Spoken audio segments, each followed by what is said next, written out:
Hello friends, good evening. Dream of Bharat के online classes में आप सभी लोगों का स्वागत है। फ्रेंड्स, हम पुनः उपस्थित हैं और क्लास को कंटिन्यू करेंगे। और हमने कल क्लास को कंटिन्यू किया था और कल का जो टॉपिक था वह 19वीं शताब्दी का धार्मिक सामाजिक सुधार आंदोलन। और धार्मिक सामाजिक सुधार आंदोलन संदर्भ में हम हिंदू धार्मिक सामाजिक सुधार आंदोलन की बात कर रहे थे, और जिसमें हमने ब्रह्म समाज और राजा राम मोहन राय के बारे में पूरा डिटेल से कवर किया था। और आज का जो टॉपिक है, आज जिस टॉपिक पे हम लोग चर्चा करेंगे वह है ब्रह्म समाज का विस्तार। ब्रह्म समाज का विस्तार किसके किसके नेतृत्व में हुआ, या ब्रह्म समाज के विस्तार में किसका योगदान रहा, इसके बारे में हम डिटेल से आज चर्चा करेंगे। जैसा कि आप देख रहे हैं, देवेंद्र नाथ टैगोर, केशव चंद्र सेन और आनंद मोहन बोस, इनका क्या योगदान रहा ब्रह्म समाज के विस्तार में, इसके बारे में हम डिटेल से चर्चा करेंगे। जैसा कि आप जानते हैं कि 1828 ईस्वी में राजा राम मोहन राय के द्वारा एक संस्था स्थापित की गई जिसे ब्रह्म समाज के नाम से जाना गया, जो मोनोथिज्म पर बल देता था, यानी कि एकेश्वरवाद पर बल देता था। और ब्रह्म समाज की स्थापना 1828 ईस्वी में की गई। आगे चल कर के 1833 ईस्वी में लंदन के ब्रिस्टल में राजा राम मोहन राय की मस्तिष्क ज्वर की वजह से मृत्यु हो गई। और अचानक मृत्यु से पहले वसीयतनामे में उन्होंने इस बात का जिक्र किया था कि ब्रह्म समाज का जो उत्तरदायित्व उन्होंने अपने दो शिष्यों के ऊपर सौंपा था। एक थे पंडित रामचंद्र विद्यावागीश तथा प्रिंस द्वारकानाथ टैगोर या महर्षि द्वारकानाथ टैगोर, इन दोनों को यह उत्तरदायित्व सौंपा था। और लगभग 10 वर्षों तक इस उत्तरदायित्व का निर्वहन करते हुए 10 वर्षों तक इन्होंने इस उत्तरदायित्व का निर्वहन किया। फिर आगे चल करके द्वारकानाथ टैगोर ने अपने पुत्र देवेंद्र नाथ टैगोर को यह उत्तरदायित्व सौंप दिया। ब्रह्म समाज का कार्यभार किसको सौंप दिया? तो देवेंद्र नाथ टैगोर को। देवेंद्र नाथ टैगोर को यह कार्यभार सौंप दिया। और देवेंद्र नाथ टैगोर ने इससे पहले ही देवेंद्र नाथ टैगोर ने 1839 ईस्वी में ज़ेरांस्की में उन्होंने तत्व रंजनी सभा की स्थापना की थी। तत्व रंजनी सभा की स्थापना की थी, जो आगे चल कर के उसी तत्व रंजनी का नाम बदल करके तत्व बोधिनी सभा कर दिया गया। तत्व बोधिनी सभा कर दिया गया। इस तरीके से जो है 1839 में तत्वरंजनी सभा की स्थापना की गई, जो बाद में तत्वबोधिनी सभा के नाम से जाना गया। और आगे चल कर के देखेंगे तो इसके बाद देखेंगे तो इन्हीं के द्वारा, आचार्य देवेंद्र नाथ टैगोर के द्वारा ही तत्वबोधिनी पत्रिका का भी प्रकाशन किया गया। और यह तत्वबोधिनी पत्रिका जो थी वो आगे चल कर के ब्रह्म समाज की एक प्रमुख पत्रिका बनी। कौन सी? तत्व रंजनी पत्रिका या तत्वबोधिनी पत्रिका।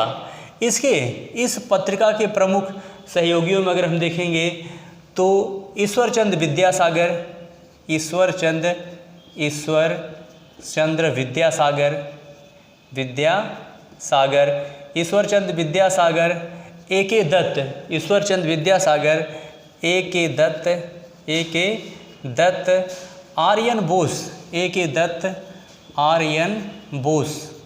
ए.के. दत्त, आर्यन बोस,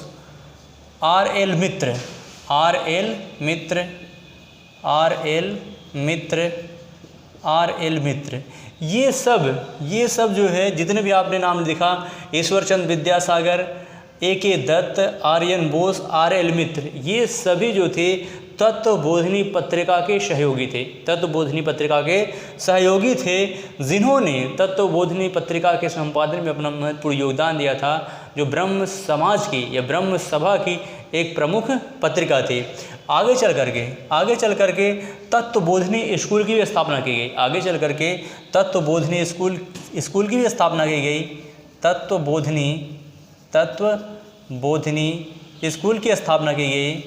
तत्वबोधिनी स्कूल की स्थापना की गई। जिसके सहयोगियों में देखेंगे तो यह ईश्वरचंद्र विद्यासागर तत्वबोधिनी पत्रिका के भी संपादन में इनका रोल था, ईश्वरचंद्र विद्यासागर का। और इनका तत्वबोधिनी स्कूल में भी इनका योगदान था। ईश्वरचंद्र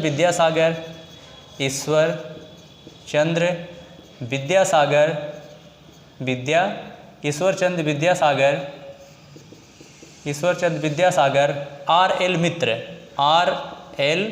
मित्र, R.L. मित्र, R.L. मित्र, R.L. मित्र यहाँ पे देखेंगे तो R.L. मित्र तत्वबोधिनी पत्रिका में भी उनका योगदान है और तत्वबोधिनी स्कूल में भी। प्यारे चंद्र मित्र, प्यारे चंद्र मित्र, प्यारे चंद्र, प्यारे चंद्र मित्र, प्यारे चंद्र मित्र, A.K. दत्त, A.K. दत्त, प्यारे चंद्र मित्र, A.K. दत्त, इन लोगों का, इन प्रमुख व्यक्तियों का जो है यह सहयोग रहा। तत्वबोधिनी पत्रिका के संपादन में ईश्वरचंद विद्यासागर, A.K. दत्त, आर्यन बोस, R.L. मित्र, जबकि तत्वबोधिनी स्कूल के सहयोग में, तत्वबोधिनी स्कूल के सहयोग में ईश्वरचंद विद्यासागर, R.L. मित्र, प्यारे चंद्र मित्र और A.K. दत्त ये प्रमुख सहयोगी के रूप में इन्होंने कार्य किया था। आगे चल करके देखेंगे तो इन्होंने ब्रह्म समाज का प्रचार प्रसार किया और ब्रह्म समाज के प्रचार प्रसार के संदर्भ में इन्होंने जो है ईसाई प्रचारक अलेक्जेंडर डफ, ईसाई प्रचारक जो था अलेक्जेंडर डफ, उसने भारतीय संस्कृति की अवहेलना कर रहा था, भारतीय संस्कृति का निंदा कर रहा था और ईसाईयत का प्रचार प्रसार कर रहा था, ईसाईयत की सराहना कर रहा था। और देवेंद्रनाथ टैगोर ने उसका मुंहतोड़ जवाब देते हुए ब्रह्म उपासना की स्थापना की और सनातन और जो है इन्होंने बड़े पैमाने पर हिंदू धर्म का प्रचार प्रसार करना प्रारंभ किया।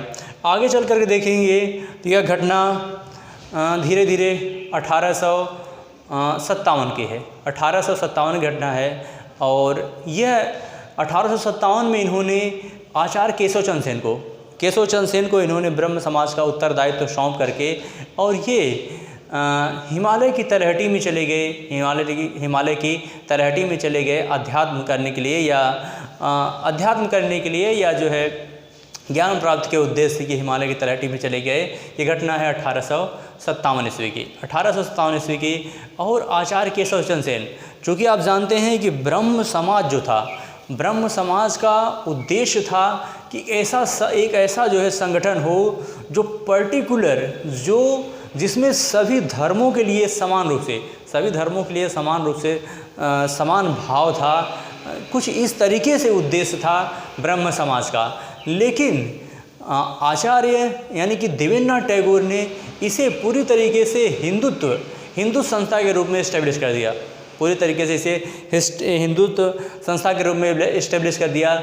यानी कि कहीं न कहीं जो है राजा राम मोहन राय की विचारधारा से इनकी विचारधाराएँ अलग थी, राजा राम मोहन राय की विचारधारा से इनकी विचारधाराएँ अलग थी। और जब आचार्य केशवचंद सेन के उत्तरदायित्व में केशवचंद सेन को यह उत्तरदायित्व सौंपा गया ब्रह्म समाज का, तो ब्रह्म समाज में जो है पुनः ब्रह्म समाज सभी धर्मों के लिए, हिंदू, मुस्लिम, सिख, ईसाई सभी धर्मों के लिए समान रूप से जो है ब्रह्म समाज के द्वार खोल दिए गए। और इस तरीके से अब सभी धर्मों के लोग जो है ब्रह्म समाज में आकर के अपने अपने धार्मिक ग्रंथों का जो है विमोचन करते थे। और जब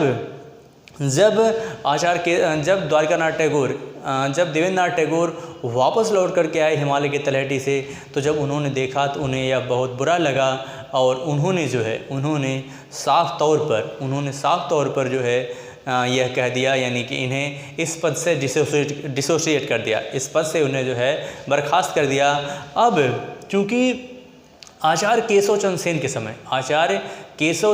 के समय ब्रह्म समाज का सर्वाधिक विकास हुआ, आचार्य केशवचंद सेन के समय ब्रह्म समाज का सर्वाधिक विकास हुआ, बड़े पैमाने पर विकास हुआ। सिर्फ बंगाल ही नहीं, अब भारत के कई क्षेत्रों में जो है ब्रह्म समाज की संस्थाएं खुलने लगी। जैसे आप देखेंगे तो उत्तर प्रदेश में, पंजाब में, मद्रास में, ऑलरेडी उस समय बंगाल में अकेले ही कुल 65 शाखाएँ थी। तो इस तरीके से जो है ब्रह्म समाज जो अपने चरमोत्कर्ष पे था, उसका पूरा का पूरा श्रेय जो जाता है वह आचार्य केशवचंद सेन को जाता है। आचार्य केशवचंद सेन एक विद्वान व्यक्ति थे और यहीं पर पहली बार ब्रह्म समाज में जो पहली बार विभाजन हुआ वह 1865 ईस्वी में हुआ। 1865 ईस्वी में ब्रह्म समाज में विभाजन हो गया। 1865 ईस्वी में ब्रह्म समाज में विभाजन हुआ। ब्रह्म समाज में 1865 ईस्वी में, ब्रह्म समाज में 1865 ईस्वी में विभाजन हुआ और अब ब्रह्म समाज दो भागों में विभाजित हो गई। ब्रह्म समाज दो भागों में विभाजित हो गई, यानी कि एक शाखा जो थी, एक शाखा यानी कि जो आचार्य केशव चंद्र सेन की शाखा बनी वह आदि ब्रह्म समाज बनी। आदि ब्रह्म समाज, आदि ब्रह्म समाज, ब्रह्म समाज। आचार्य केशव चंद्र सेन की जो संस्था थी वह आदि ब्रह्म समाज बनी और जो देवेंद्र नाथ की संस्था थी वह ब्रह्म समाज रही। देवेंद्र नाथ की संस्था ब्रह्म समाज, ब्रह्म समाज। आदि ब्रह्म समाज केशव चंद्र सेन, केशव चंद्र सेन, केशव चंद्र सेन की, केशव चंद्र सेन। और ब्रह्म समाज जो संस्था रही वह देवेंद्र नाथ टैगोर की, देवेंद्र नाथ टैगोर। यह संस्था जो रही ब्रह्म समाज यह देवेंद्र नाथ टैगोर की रही। आगे चल करके 1867 ईस्वी में, 1867 ईस्वी में जो है आदि ब्रह्म समाज का, आदि ब्रह्म समाज का, आदि ब्रह्म समाज को जो है ब्रह्म समाज ऑफ इंडिया के नाम से भी जाना गया। ब्रह्म समाज इंडिया या भारतवर्षीय ब्रह्म समाज 1867 ईस्वी में केशव चंद्र सेन के द्वारा ही 1867 ईस्वी में, 1867 ईस्वी में इसे ब्रह्म समाज ऑफ इंडिया के नाम जाना गया। ब्रह्म समाज ऑफ इंडिया, ब्रह्म समाज ऑफ इंडिया, ब्रह्म समाज ऑफ इंडिया के नाम से जाना गया, या इसी को भारतवर्षीय ब्रह्म समाज कहा जाता है। इसी को भारतवर्षीय, भारतवर्षीय ब्रह्म समाज। भारतवर्षीय ब्रह्म समाज में सभी धर्मों के लोग, भारतवर्षीय ब्रह्म समाज जो था यह सब, इसके द्वार जो थे वो सभी धर्मों के लिए खुले थे, इसके द्वार सभी धर्मों के लिए खुले थे। और आचार्य केशव चंद्र सेन के समय ही, आचार्य केशव चंद्र सेन ने ही 1861 ईस्वी में, 1861 ईस्वी में इनके द्वारा, 1861 ईस्वी में इनके द्वारा, 1861 में आचार्य केशव चंद्र सेन के द्वारा इंडियन रिफॉर्म एसोसिएशन, 1861 ईस्वी में इंडियन मिरर, 1861 ईस्वी में आचार्य केशव चंद्र सेन के द्वारा इंडियन मिरर की स्थापना की गई। इंडियन मिरर नामक एक पत्रिका जो है 1861 ईस्वी में निकाला गया और इनके द्वारा, आचार्य केशव चंद्र सेन के द्वारा ही इंडियन रिफॉर्म एसोसिएशन की स्थापना की गई थी। Indian reform association, Indian reform association, Indian reform association की स्थापना किसके द्वारा की गई थी? तो इंडियन रिफॉर्म एसोसिएशन की स्थापना जो की गई थी यह आचार्य केशव चंद्र सेन के द्वारा की गई थी। आचार्य केशव चंद्र सेन के समय ही, आचार्य केशव चंद्र सेन के समय ही इनके सहयोग से ही अगर आप देखेंगे तो महाराष्ट्र में इनके सहयोग से ही महाराष्ट्र में प्रार्थना समाज की स्थापना की गई। महाराष्ट्र में इनके द्वारा ही महाराष्ट्र में प्रार्थना समाज की स्थापना की गई। प्रार्थना समाज की स्थापना डॉक्टर आत्माराम पांडुरंग के द्वारा, डॉक्टर आत्माराम पांडुरंग इनके द्वारा ही, इनके सहयोगों से, आचार्य केशव चंद्र सेन के सहयोगों से ही पश्चिम भारत यानी कि महाराष्ट्र में प्रार्थना समाज की स्थापना की गई, जो डॉक्टर आत्माराम पांडुरंग के द्वारा, जबकि मद्रास में और यह स्थापित किया गया था 1864 ईस्वी में, 1864 ईस्वी में स्थापित किया गया था। 1864 ईस्वी में मद्रास में इनके महाराष्ट्र में डॉक्टर आत्माराम पांडुरंग के द्वारा आचार्य केशव चंद्र सेन के सहयोग से स्थापित किया गया था। जबकि 1867 ईस्वी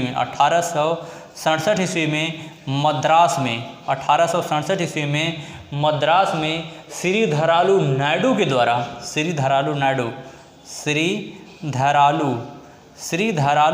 के द्वारा, ठीक, 1867 ईस्वी में मद्रास में श्रीधरालू नायडू के द्वारा आचार्य केशव चंद्र सेन के सहयोग से यह स्थापित किया गया। और श्रीधरालू नायडू के द्वारा स्थापित यह संस्था जो थी वेद समाज, यह कौन सी संस्था थी? वेद समाज, ठीक, वेद समाज। और यह कौन था? श्रीधर नायडू के द्वारा मद्रास में स्थापित किया गया वेद समाज। इसे दक्षिण भारत का ब्रह्म समाज कहा जाता है। वेद समाज को दक्षिण भारत का ब्रह्म समाज कहा जाता है। और आगे चल करके देखेंगे आचार्य केशव चंद्र सेन के समय भारत में इसका इतना ज़्यादा प्रचार प्रसार हुआ, इतना ज़्यादा प्रचार प्रसार हुआ इसका ब्रह्म समाज का कि अकेले ही उस समय बंगाल में ब्रह्म समाज की कुल 65 शाखाएँ थी। ब्रह्म समाज कुल 65 शाखाएँ थी। अकेले उस समय ब्रह्म समाज में कुल 65 शाखाएँ थी। इसके अलावा पंजाब, यूपी तथा मद्रास में भी जो है ब्रह्म समाज की शाखाएँ खोली गई थी। ब्रह्म समाज शाखाएँ मद्रास, पंजाब और उत्तर प्रदेश के अलावा, बंगाल के अलावा इन सभी क्षेत्रों में खोली गई थी। और ऑलरेडी उस समय बंगाल में कुल 65 शाखाएँ थी। इसके बाद देखेंगे तो 1870 ईस्वी में आचार्य केशव चंद्र सेन लंदन गए और वहाँ पर उन्होंने 6 महीने के प्रवास के उपरांत लंदन गए थे और वहाँ पर उन्होंने 70 व्याख्यान दिए। और आगे चल कर के जब वह भारत में आए तो उस समय जो है आचार्य केशव चंद्र सेन शोहरत की बुलंदियों पर थे और इनके सहयोग से इनका जो है उस समय आदि ब्रह्म समाज जो था वह अपने चरमोत्कर्ष पे था। और 1872 ईस्वी में ही आचार्य केशव चंद्र सेन के सहयोग से ही ब्रह्म विवाह एक्ट पारित किया गया। 1872 में ही इनके द्वारा ब्रह्म विवाह एक्ट पारित किया गया। ब्रह्म विवाह एक्ट जो है इन्हीं के सहयोग से पारित किया गया। और यह ब्रह्म विवाह एक्ट जो था यह 1872 ईस्वी में ब्रह्म विवाह एक्ट पारित किया गया। और ब्रह्म विवाह एक्ट मैरिज में जो ये उल्लेख किया गया था कि इन्होंने बाल विवाह का विरोध किया था। इसके अलावा इन्होंने बहु विवाह का भी विरोध किया था। इसके अलावा जो है आचार्य केशव चंद्र सेन के सहयोग से ही आचार्य केशव चंद्र सेन ने इसमें जो है जो महिला और पुरुष के विवाह की जो उम्र निर्धारित की गई थी, पुरुष की उम्र जो निर्धारित की गई थी वह 18 वर्ष निर्धारित की गई थी, जबकि महिला के विवाह की उम्र जो निर्धारित की गई थी वह 14 वर्ष निर्धारित की गई थी। लेकिन दुर्भाग्य से जो है आचार्य केशव चंद्र सेन ने अपनी बातों का ही उल्लंघन किया और फलस्वरूप अपनी नाबालिग पुत्री का विवाह उन्होंने कूच बिहार के राजा के यहाँ मात्र 13 वर्ष की उम्र में कर दिया, जिसकी वजह से इनके शिष्यों में पुनः मतभेद हो गया। इनके शिष्यों को लेकर के पुनः मतभेद हो गया। और जिस वजह से आगे चल करके 1878 ईस्वी में ब्रह्म समाज में पुनः दोबारा विभाजित हुआ। ब्रह्म समाज में पुनः दोबारा फूट पड़ी। तो ब्रह्म समाज में पुनः दोबारा जो फूट पड़ती है वह 1878 ईस्वी में ब्रह्म समाज में पुनः फूट पड़ी। ब्रह्म समाज पुनः फूट पड़ी जो साधारण ब्रह्म समाज के नाम से जाना गया। साधारण ब्रह्म समाज के नाम से यह जाना गया। यह संस्था साधारण ब्रह्म समाज के नाम से जाना गया।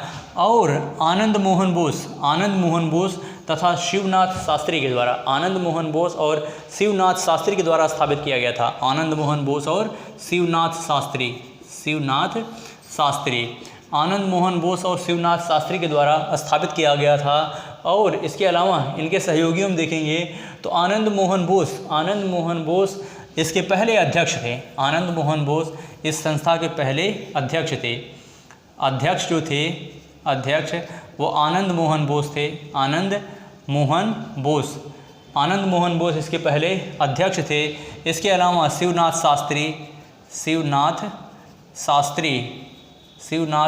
शास्त्री इसके अलावा कौन थे?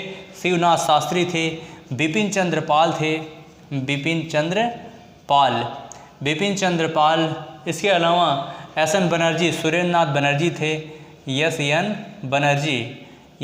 बनर्जी थे। इसके अलावा एस.एन. बनर्जी थे। इसके अलावा द्वारिकानाथ गांगुली थे। द्वारिकानाथ गांगुली थे। ये सब जो है इनके सहयोगी के रूप में थे। अध्यक्ष आनंद मोहन बोस थे, यानी कि ब्रह्म समाज में दोबारा जो विभाजित हुआ ब्रह्म समाज वो 1878 ईस्वी में हुआ। और युवा उनके शिष्य थे आनंद मोहन बोस, जो उनके अपने द्वारा बनाए गए नियम का उल्लंघन करने की वजह से, मतभेद की वजह से उन्होंने 1878 ईस्वी में ब्रह्म समाज पुनः दो भागों में विभाजित हुआ, जो साधारण ब्रह्म समाज के नाम से जाना गया। और आनंद मोहन बोस तथा शिवनाथ शास्त्री के द्वारा स्थापित किया गया। और आनंद मोहन बोस इसके पहले अध्यक्ष थे। और इनके सहयोगी सदस्यों के रूप में शिवनाथ शास्त्री थे, बिपिन चंद्र पाल थे, एस.एन. बनर्जी थे और द्वारिकानाथ गांगुली थे। और साधारण ब्रह्म समाज की शिक्षा को प्रचार प्रसार करने के लिए, साधारण ब्रह्म समाज की शिक्षा के प्रसार के लिए जो है इन्होंने कई पत्रिकाओं के माध्यम से इसका प्रचार प्रसार किया। जिसमें आप देखेंगे तो तत्व कौमुदी है, जिसमें अगर आप देखेंगे तो तत्व कौमुदी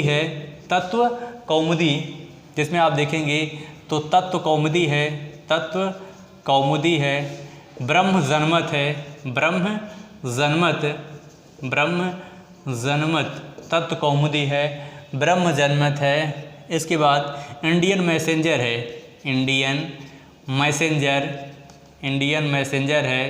नव्य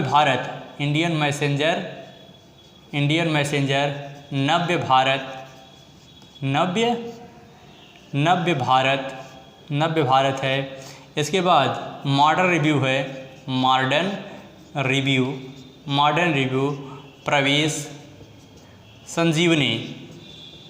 संजीवनी, यानी कि साधारण ब्रह्म समाज के विचारों को प्रसारित करने के लिए या साधारण ब्रह्म समाज के विचारों को फैलाने के लिए इन्होंने विभिन्न पत्रिकाओं के माध्यम से इसका प्रचार प्रसार किया।